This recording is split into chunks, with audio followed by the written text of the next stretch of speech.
Book 1, Canto 5. The Yoga of the King. The Yoga of the Spirit's freedom and greatness.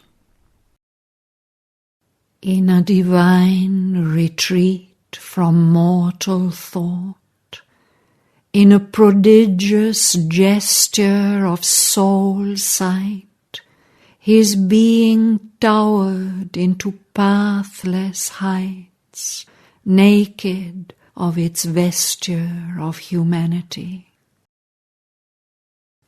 As thus it rose, to meet him bare and pure, a strong descent leaped down, a might, a flame, a beauty half visible with deathless eyes, a violent ecstasy, a sweetness dire, enveloped him with its stupendous limbs, and penetrated nerve and heart and brain, that thrilled and fainted with the epiphany.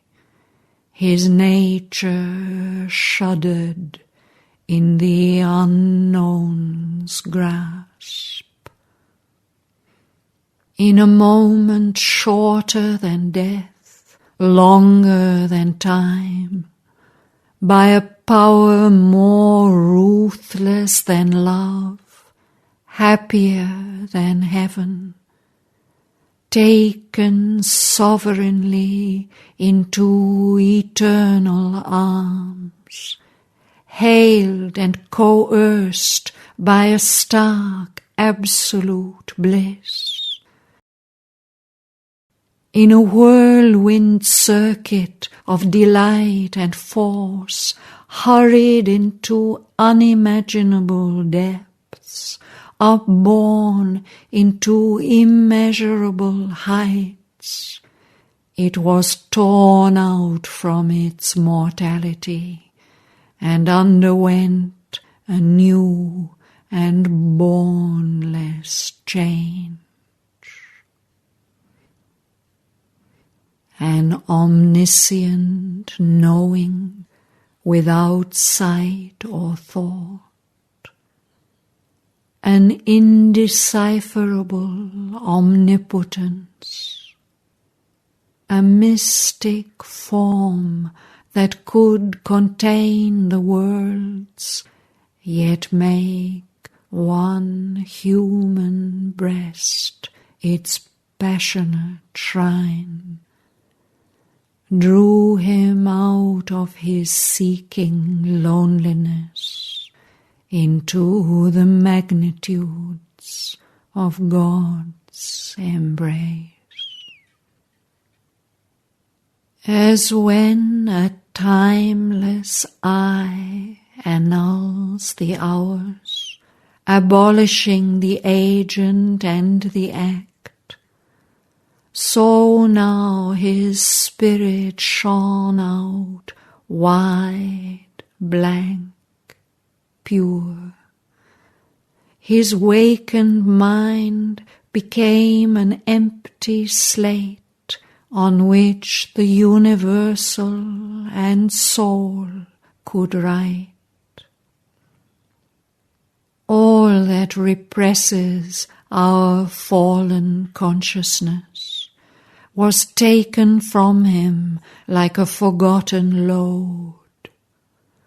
A fire that seemed the body of a god consumed the limiting figures of the past and made large room for a new self to live.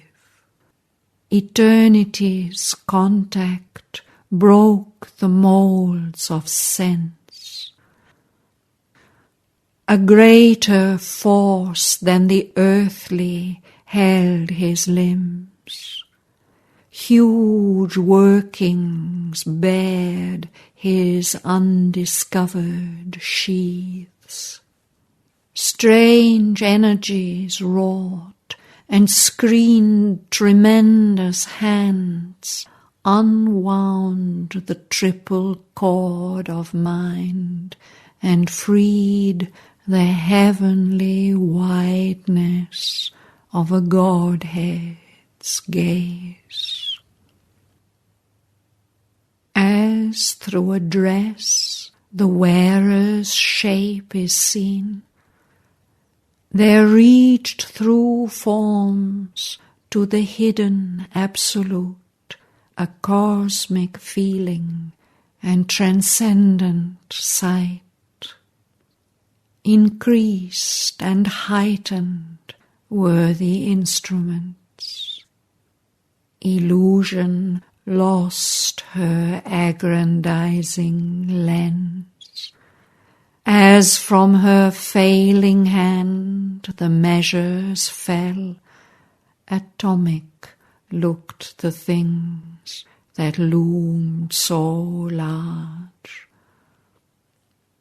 The little ego's ring could join no more. In the enormous spaces of the self, the body now seemed only a wandering shell. His mind, the many frescoed outer court of an imperishable inhabitant. His spirit breathed a superhuman air. The imprisoned deity rent its magic fence. As with a sound of thunder and of seas, vast barriers crashed around the huge escape.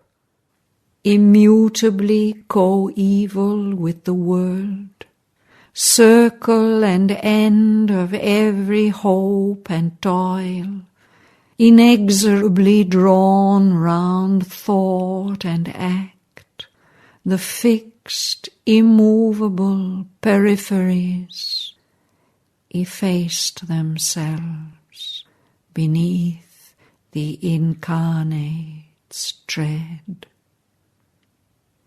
The dire velamen and the bottomless crypt between which life and thought forever move, forbidden still to cross the dim dread bounds. The guardian darknesses, mute and formidable, empowered to circumscribe the wingless spirit in the boundaries of mind and ignorance, protecting no more a dual eternity, vanished, rescinding their enormous role.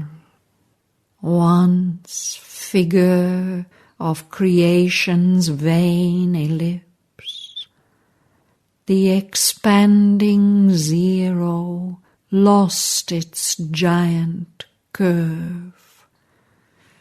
The old adamantine vetoes stood no more.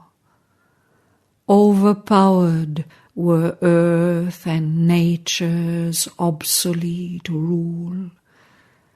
The python coils of the restricting law could not restrain the swift arisen God. Abolished were the scripts of destiny. There was no small death-hunted creature more, no fragile form of being to preserve from an all-swallowing immensity. The great hammer beats of a pent-up world heart burst open the narrow dams that keep us safe against the forces of the universe. The soul and cosmos faced as equal powers. A boundless being in a measureless time invaded nature with the infinite.